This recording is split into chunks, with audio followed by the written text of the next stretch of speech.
సరిహద్దుల్లో ఉద్రిక్తతలు భగ్గుమంటున్న పాకిస్తాన్ తీరు మాత్రం మారడం లేదు. కవ్వింపు చర్యలు కొనసాగిస్తూనే ఉంది పాకిస్తాన్.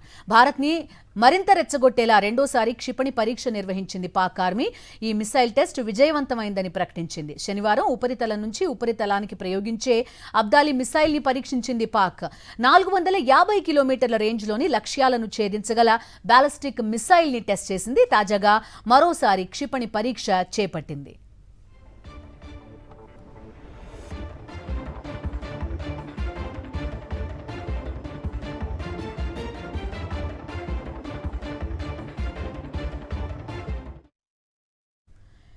చైనా తన వక్రబుద్ధిని మరోసారి బయటపెట్టింది. ఉగ్రదేశం పాకిస్తాన్కు మద్దతుగా నిలిచింది.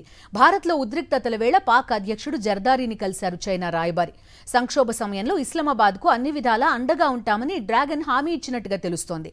ఇప్పటికే పాక్ ప్రధాని షెహబాజ్ షరీఫ్ని కలిశారు చైనా రాయబారి జియాంగ్ జైడంగ్.